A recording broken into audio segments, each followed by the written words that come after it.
네, 함께 읽은 말씀을 가지고 오늘 말씀의 제목은 같이 따라해볼까요? 진짜를 놓치는 이유. 진짜를 놓치는 이유에 대해서 함께 말씀을 살펴보도록 하겠습니다. 우리가 살고 있는 이 세상은 2022년입니다. 그렇죠? 2022년의 유행은 무엇일까요? 다양한 유행들이 있을 거예요. 그러나 우리가 살아가는 시대 속에는 매년 계속해서 바뀌는 다양한 유행들이 있습니다.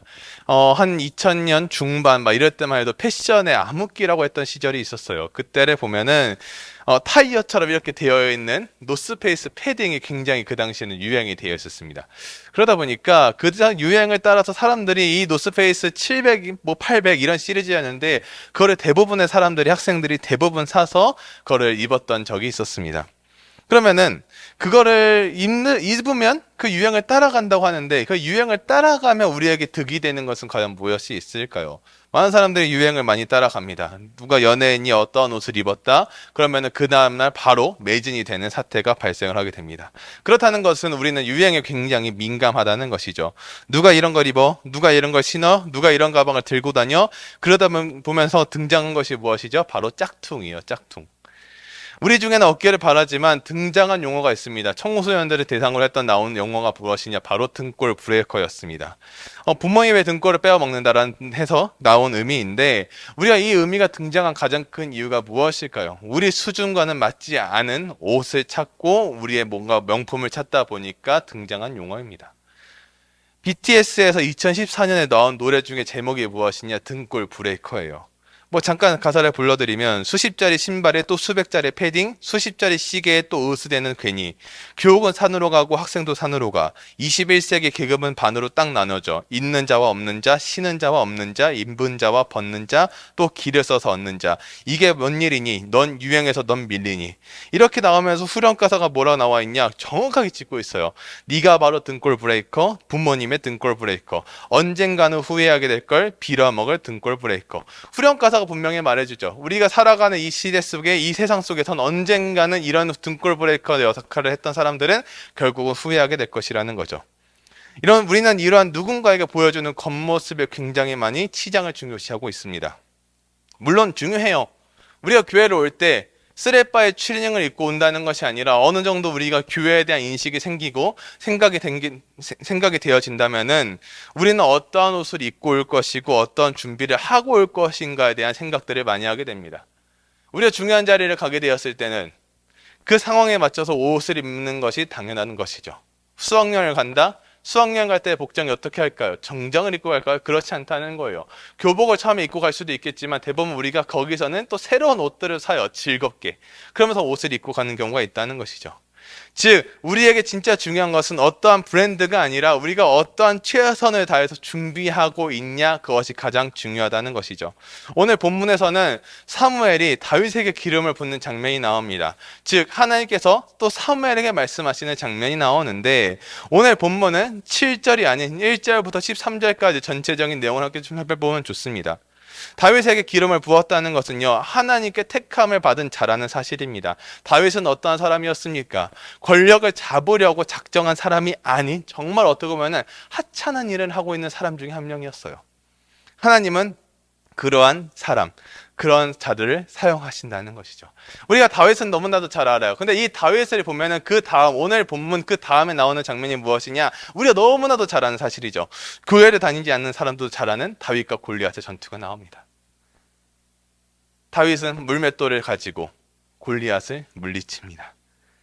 그리고 사무엘은 오늘 본문을 통해서 이 오늘 1절부터 13절까지의 말씀을 통해서 하나님께서 왕으로 택하신다고 한 자를 누구로 생각했냐? 처음에 사무엘은 다윗으로 생각 안 했어요. 사무엘은 누구라 생각했냐? 오늘 본문 말씀 6절 바로 앞에 6절을 보니까 그들이 오매 사무엘이 엘리압을 보고 마음에 이르기를 여호와의 기름 부으실 자가 과연 주님 앞에 있도다 하였더니 누구를 보고요? 엘리압을 보고요. 엘리압을 보고 생각이 든 거예요. 여호와의 기름 부으실 자가 과연 주님 앞에 있도다 하였더니 엘리압을 보고 생각하게 된 것인데 그렇게 생각하게 된 가장 큰 이유는 무엇일까요? 바로 사울도 키가 크고 용모가 준수하였기 때문에 하나님께서는 이번에도 동일하게 그러한 자를 왕으로 세우시지 않을까라는 사무엘의 생각이었고 모습이었습니다. 그러나 하나님은 어떠한 자를 세우기를 원하십니까? 오늘 본문 7절 말씀 보니까 이렇게 나와 있어요. 같이 한번 읽어보겠습니다. 시작. 여호와께서 사무엘에게 이르시되 그의 용모와 키를 보지 말라. 내가 이미 그를 버렸노라. 내가 보는 것은 사람과 같지 아니하니 사람은 외모를 보거니와 하나님 여호와라고요? 여호와는 중심을 보느니라 하시더라. 나 여호와는 중심을 보느니라. 굉장히 중요한 말씀인데 여기서 첫 번째 우리가 기억해야 될 것은 무엇이냐? 첫 번째는 같이 따라해볼까요? 분명히 말씀하신 하나님.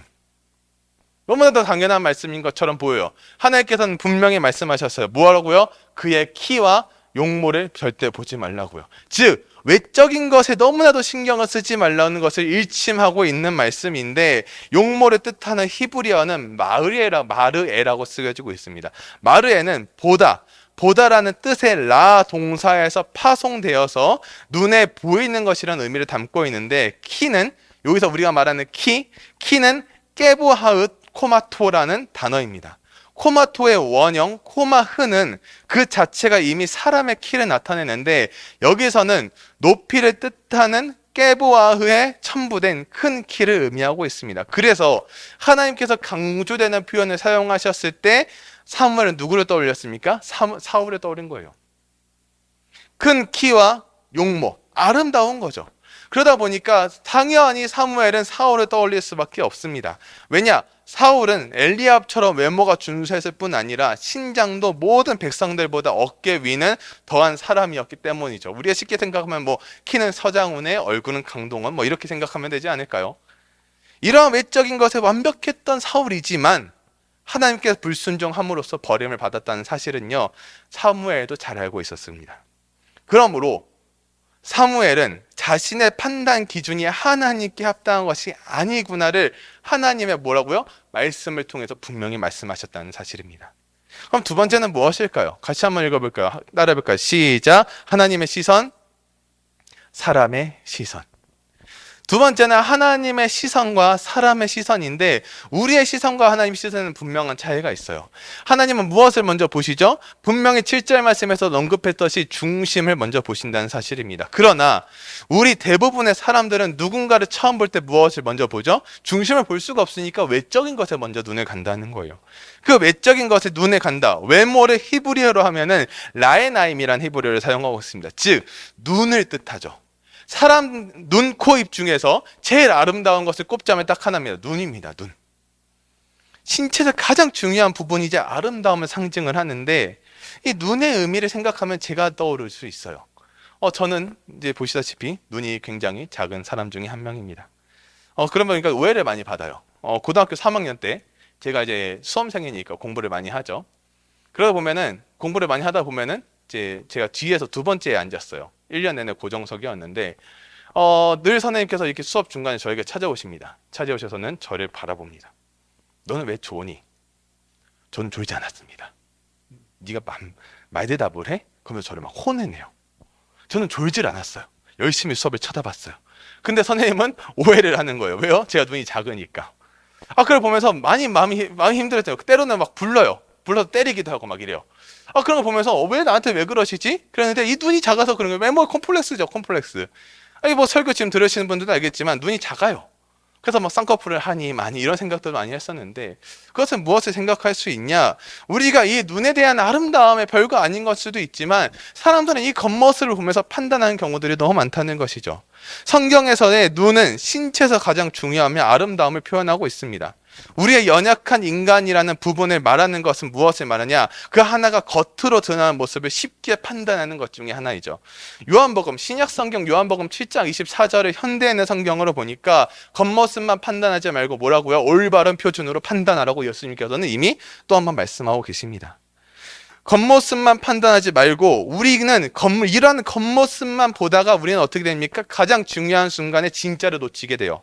만약 사무엘이 겉모습만 판단을 하고 다윗을 놓치고 하나님의 말씀을 듣지 않고 멋대로 다른 이에게 엘리압 같은 자들에게 기름을 부었다면 모든 것은 어떻게 될까요? 놓치는 꼴이 되죠. 무슨 말일까요? 이 진짜를 놓치는 게 되는 거. 근데 이 진짜를 안 놓치게 되는 가장 큰 원인은 무엇이냐? 하나님의 말씀에 사무엘은 들었다는 거예요.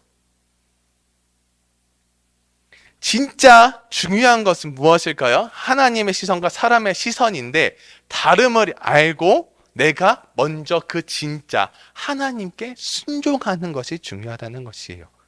연예인 누가 나와서 이 옷을 입었다면 우리는 빨리 팔리고 매진이 돼버립니다. 최근에 한소희 씨라는 연예인이 생일 파티인가 거기서 목걸이랑 귀걸이를 하고 나왔는데 그게 불티나게 팔렸는데 그게 어디서 샀냐? 다이소에서 샀어요. 그래서 다 그걸 착용했어요. 근데 그걸 착용한다고 다 한소희가 되는 건 아니죠. 한소희니까 그걸 착용하니까 예쁜 거죠. 네, 3,000원짜리였습니다. 그렇게 유행이 돼버렸어요. 근데 우리는 무엇을 보죠? 그런 겉모습만 쫓아가다 보니까 진짜를 놓치게 된다는 거예요. 난 한소희가 아니거든요. 난 누가 연예인이 아니거든요. 그걸 입었다고 해가지고 그게 내가 된다는 건 아니라는 거예요. 진짜는 무엇일까요? 그것을 어울리는 사람이 있듯이 기름 부은 자에는 다윗이라는 어울리는 하나님의 백성이 있었다는 것이죠. 이 중심이라는 걸 우리 한번 생각해 볼까요? 중심은 히브리어로 레바브라는 단어를 사용하는데 심장이라는 단어의 뜻을 사용합니다. 왜 하나님께서는 중심을 보실까요? 하나님의 마음에 합한 자인가 아닌가를 확인하기 위해서죠. 우리가 보기에는 훌륭해 보여요. 겉모습도 훌륭해 보이고 그 사람의 성품과 인품 다 모든 것이 훌륭해 보여요. 그러나 그 안에 텅텅 비어 있다면요. 제가 고등학교 1학년 때 제가 남고를 나왔다는 걸 좀 이해해서 들어주시면 좋은데 고1 때 담임선생님이 체육쌤이었어요. 좀 셌는데 그 선생님이 늘 뭐라 그랬냐면 니네 공부 열심히 하라고 저한테 막 욕을 했어요. 욕을 했다는 건 정겨운 표시였어요. 막 하면서 욕을 하면서 너네도 공부해야 된다 그러면서 했던 말이 뭐였냐? 공부 안 하면 나중에 너네가 결혼을 했는데 한복에 스레바를 입은 여자를 만날 것이다. 머리는 텅텅 비어있는 여자를 만날 것이다. 이렇게 저희한테 막 언급을 하셨어요. 세게 말을 했죠. 그게 여자를 비하거나 그런 발언은 아니니까 오해하지 말아주시고요. 남고였으니까. 근데 그 선생님의 말의 의미가 무엇을 말할까요? 우리는 그런 겉모습에만 너무 치중하며 살아가다 보니까 진짜 중요한 것들을 놓치게 된다는 거예요. 하나님의 말씀이 진짜 중요한데 그것을 놓치게 되는 가장 큰 이유가 무엇입니까? 우리가 겉모습만 보기 때문이에요. 다윗이 골리앗을 이길 수 있었던 것, 물맷돌 때문이었을까요? 하나님이 함께 하셨기 때문이에요. 말씀의 결론을 맺으면서 하나님께서 우리를 하나님의 자녀로 선발하실 때 가장 중요하게 여기시는 요소는 무엇인지 아십니까? 딱 하나요. 오늘 말씀에 나와 있듯이 마음의 중심에 있는 겸손한 신앙과 진실성이거든요. 쉬운 말 성경으로 보면 미가서 6장 8절을 보니까 또 이렇게 나와 있어요. 너 사람아, 주께서는 무엇이 선한 일인지를 내게 이미 보여주셨다.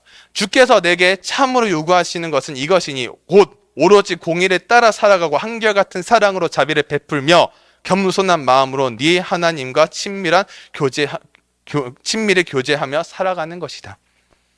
우리가 무엇을 말할까요? 한결같은 사랑으로 자비를 베풀고 겸손한 마음. 방금 제가 이야기했죠. 마음 중심에는 겸손한 신앙과 진실성, 겸손한 마음으로 너의 하나님과 친밀을 교제하며 살아가는 것이 우리 삶의 가장 중요한 진짜라는 것이에요. 우리의 마음으로만 나오는 것, 그것이 어떠한 것이냐?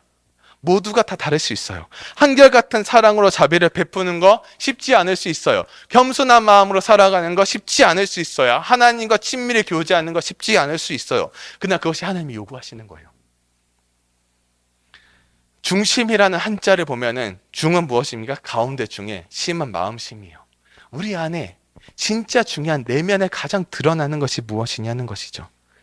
중심을 잘 가꾼다는 것은 하나님에 대한 우리의 관심, 사랑이 담기기 시작하는 것으로 무언가를 잘 가꾼다, 어떤 것이 잘 가꾸니 그런 외적인 것도 중요하지만 우리 안을 잘 가꿀 수 있는 그렇게 우리에게 은혜와 우리의 삶에 참 진리이신 사랑을 주시는 하나님을 기억하며 살아가는 우리 모두가 되고 그 중심을 잃지 않은 진짜를 우리가 쫓아가는 우리 모두가 되기를 주님 이름으로 소망합니다. 제가 기도합니다.